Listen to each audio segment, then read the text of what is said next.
कुल्लियात वफ़ा की रस्म इजरा के मौके पर ये तमाम चीज़ें जो आपको दिखाई दे रही हैं ये उसी के खैर बरकत से हैं।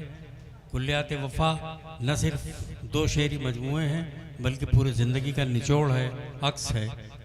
उसके खालिक जनाब टी.एन. श्रीवास्तव वफ़ा गोरखपुरी जो आज इस बज़्म के दूल्हा हैं, मैं उनसे दरख्वास्त कर रहा हूँ कि वो तशरीफ़ लाएँ और अपने एहसासात और अपना कलाम पेश करें। जनाब टी.एन. श्रीवास्तव वफ़ा।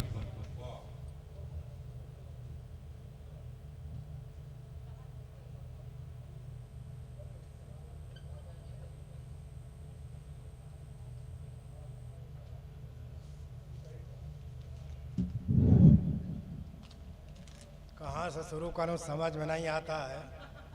50 सालों का इतिहास। तो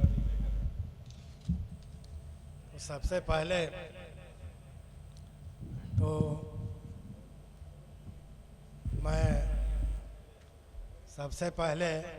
मैं शुक्रिया अदा करना चाहूँगा यहाँ पे जितने लोग तशरीफ़ फरमा है और हमारे ये राही आर्ट एंड फाउंडेशन गोरखपुर के जो भी सदस्यगण हैं जिन्होंने इस कार्यक्रम को आयोजित किया है, सबका मैं तहे दिल से शुक्रिया अदा करता हूँ। साथियों, चंद शेर मैं पेश करूँगा पहले, उसके बाद दो चार बातें अपने वो हालात के बारे में बताऊँगा, कैसे कैसे मैं कहाँ पहुँचा। लेकिन पहले दो तीन शेर सुनिए। मैं तो अदना सा एक शायर था, मैं तो अदना सा एक शायर था, मेरा इनाम काम तक पहुंचा। मैं तो अदना सा एक शायर था, मेरा इनाम काम तक पहुंचा। था खुलूस आपका जो मेरे साथ, इसलिए इस मुकाम तक पहुंचा। मैं तो अदना सा एक शायर था, मेरा इनाम काम तक पहुंचा। था खुलूस आपका जो मेरे साथ, इसलिए इस मुकाम तक पहुंचा। वफा तकल्लुस है। साथियों, सभी के खातिर हर एक लम्हा दुआ किया है, दुआ करेंगे। सभी के खातिर हर एक लम्हा दुआ किया है, दुआ करेंगे। हमेशा इंसानियत के हक में भला किया है, भला करेंगे। सभी के खातिर हर एक लम्हा दुआ किया है, दुआ करेंगे। हमेशा इंसानियत के हक में भला किया है, भला करेंगे। ये मेरी फितरत में है शामिल, मुझे न तुम आजमाओ लोगों, मैं दुश्मनों से भी जिंदगी भर वफा किया है। मैं दुश्मनों से भी जिंदगी भर वफा किया है, वफा करेंगे। साथियों, दो चार बातों पर ज़्यादा नहीं पढ़ूंगा, चूँकि मुझे याद आ रहा है 1966 में मैं बीए फाइनल में था। पहली बार मैं मुशायरा में, वैसे तो मैं रहने वाला बलिया जिला, जहाँ मैं पैदाइश बलिया जिला, कर्मस्थली गोरखपुर, लेकिन 42 साल तक मैं सेवा में रहा। जन्मस्थली बलिया बेलथरा रोड में है, लेकिन मेरी शिक्षा दीक्षा बलिया में टाउन मुरली मनोहर महाविद्यालय में हुई। गोरखपुर से मैंने AA किया। तो 1966 की बात है। मैं पहली बार मुशायरा में दूसरे शायर की गज़ल पढ़ दी चोरी से। संजोग से मलिक ज़्यादा मंजूर साहब, आपने तो एतराफ़ भी कर लिया, बहुत से लोग तो एतराफ़ भी नहीं करते। मलिक ज़्यादा मंजूर साहब यहाँ गोरखपुर के हेड थे उर्दू के, तो उन्होंने तंज किया। मैं हास्य कलाकार बद्री प्रसाद की गज़ल पढ़ी थी। तो चूँकि 16-17 साल का था, मैं गज़ल पढ़ी और मंच पर जाने का, शायरी का शौक़ तो मेरा शुरू से ही था। हमारे अजदाद जो थे उर्दू फ़ारसी जानते थे। हमारे बाबा कोहना मश्क उर्दू और फ़ारसी के शायर थे। वो लिखते थे, उनका लिखा हुआ दूसरे लोग पढ़ते थे, लेकिन अपने को कभी भी खामोश खिदमतगार थे। मेरे पिताजी उर्दू फ़ारसी के ज्ञाता थे। वो कहते थे, बेटा तुम शिक्षक बनना, आदर्श शिक्षक बनो और शायरी करो। हमेशा अपने साथ महफिलों में ले जाते थे, वाह वाही करते थे। तो 66 में जब मैं पहला शेर पढ़ा तो उन्होंने तंज किया कि आप पर 420 का मुकदमा चल जाएगा। मैंने कहा दिस मच पेंड में, मैं बहुत नागवार गुजरी और मैं बहुत फील किया। मैंने कहा इसके बाद से मैं आप खुद लिखना शुरू करूँगा। डॉक्टर साहब 1969 में बीबी गिरी साहब राष्ट्रपति थे। मैं MA करके B.Ed कर रहा था और सोशल और कल्चरल लिटरेरी एसोसिएशन का मैं अध्यक्ष था। किसी मुकामी शायर को मौका नहीं दिया गया, और चूंकि शायरी का शौक था मुझे मौका दिया गया। मंच से मैं पहला शेर पढ़ा कि घर संपादित हो हमारे मुल्क में फनकारानों की फनकाराना लिस्ट। घर संपादित हो हमारे मुल्क में फनकारानों की फनकाराना लिस्ट। 100 में निकलेंगे 75% नौजवान कारोबारों इश्क में स्पेशलिस्ट। 100 में निकलेंगे 75% नौजवान कारोबारों इश्क में स्पेशलिस्ट। मेरा हौसला जब मंच पढ़ करके मैं उतरा तो तत्कालीन पूर्व प्रधानमंत्री चंद्रशेखर जी, सोशलिस्ट पार्टी हुआ करती थी उस समय बलिया में, वो उसके नेता थे, मंच पर बैठे थे। बीबी गिरी साहब पढ़कर जब मैं आया 30 रुपए का इनाम उन्होंने मुझे दिया। 30 रुपए का, आजकल वो 3 लाख से कम का नहीं होगा। 30 रुपए का इनाम उन्होंने दिया, मेरा हौसला अफजाई किया। इसके बाद तो शौक मेरा बढ़ता गया, हौसला बढ़ता गया, और 70 में मैं यहीं पे आ गया।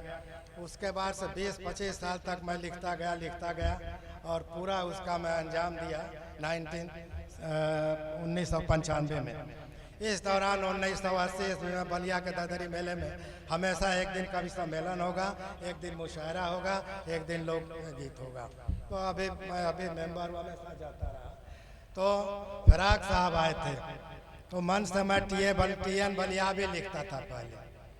तो उन्होंने कहा कि भाई, मंच से मैं एक शेर पढ़ा कि वो दोस्ती के ताम पर हम जिनका दुश्मनी को दोस्ती से हम निभाते जाएंगे। मैंने कथा पढ़ी, दुश्मनी को दोस्ती से हम निभाते जाएंगे, आग नफरत की हर एक दिल से बुझाते जाएंगे। और तुम हमारे राह में कांटे बिछाओ शौक से, हम तुम्हारे राह में गुल को बिछाते जाएंगे। हम तुम्हारे राह में गुल को बिछाते जाएंगे। फिराक साहब मंच से मैं पढ़ के उतरा, अपने पास बुलाए। उन्होंने कहा, बेटा ऐसा है, तुम TN बलिया भी कौन सा तखल्लुस है भाई, तुम्हारे शायरी में तो वफाई झलकती है, इंसानियत झलकती है, प्यार खुलूस झलकता है, तुम वफा क्यों नहीं तखल्लुस रखते। उसी दिन से मैंने सोचा कि मैं अपना तखल्लुस वफा गोरखपुरी रख लिया, क्योंकि मेरा कर्मस्थली गोरखपुर था और मैं वफा अपना तखल्लुस रखा।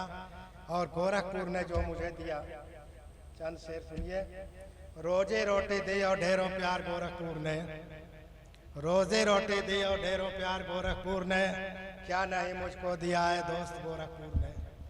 रोजी रोटी भी दिया है दोस्त गोरखपुर ने, क्या नहीं मुझको दिया है दोस्त गोरखपुर ने। और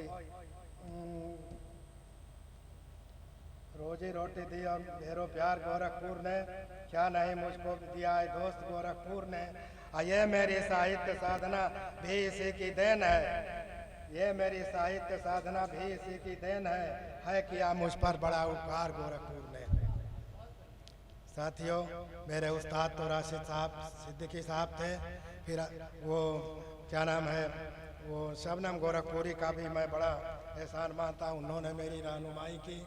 लेकिन मैं आपको बता दूं कि 1906 की बात है, 2004 में तो मैं नेशनल अवार्ड पा गया था। मेरा परफॉर्मेंस इतना बढ़िया था कि हिंदुस्तान में सिर्फ 101 लोगों को इंटरनेशनल अवार्ड मिला, वो अवार्ड मुझे मिला। और मेरा फक्र होगा कि मेरा फोटोग्राफ मक्का और मदीना में कलाम साहब के साथ लगा है, बहुत खुशी की बात है। फोटो जब मैं वो अवार्ड पा रहा था, 18 सेकंड का समय होता है, मैं 35 सेकंड ले लिया। मैंने एक शेर पढ़ा, कलाम साहब मेरा हाथ पकड़े हैं, न मैं छोड़ रहा था न वो छोड़ रहा था, छोड़ रहे थे। मैंने पढ़ा कि मेरी मेहनत ईमानदारी ने आज मुझको ये दिन दिखाया है। और डॉक्टर अब्दुल कलाम साहब के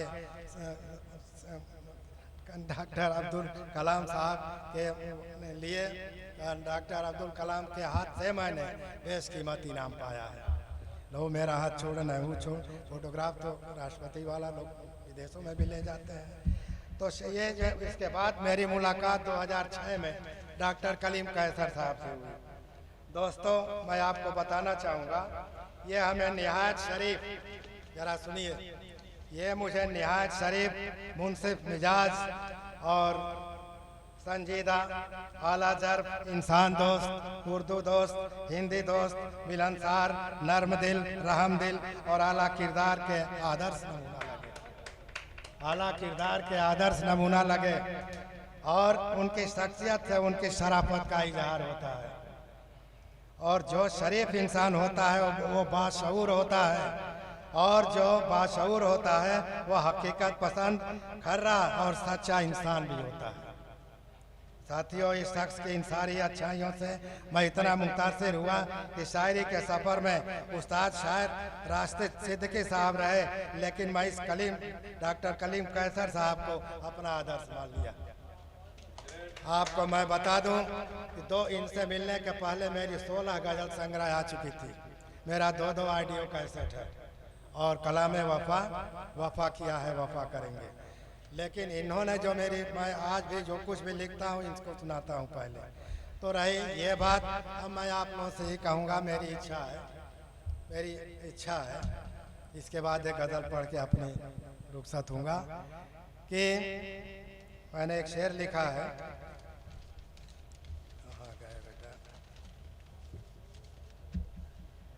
मेरी ज़िंदगी को अब आराम दे दो, 73 साल की उम्र हो गई। मेरी ज़िंदगी को अब आराम दे दो, बहुत थक चुका, मुझको इनाम दे दो। रहूं मस्त पीकर जिसे उम्र भर में, मोहब्बत भरा मुझको एग्जाम दे दो, मोहब्बत भरा मुझको एग्जाम दे दो। साथियों, क्या सुनाए चंद गज़लों में तुम्हें उजलत के साथ, क्या सुनाए चंद गज़लों में तुझे उजलत के साथ। जिंदगी की दास्तां सुनिए कभी फुर्सत के बाद, और एक ही तमन्ना, एक ही अब है यह, बस यही अंतिम तमन्ना है वफा की दोस्तों। पद्म अवार्ड से भी नवाजे जाएं हम इज्जत के साथ, पद्म अवार्ड से भी नवाजे जाएं हम इज्जत के साथ। और गज़ल पढ़ रहा हूँ, सुनिए। ये जो मैंने सफ़र किया है अभी तक उसका इशारे शेर अशार इसमें मौजूद है, देखिए।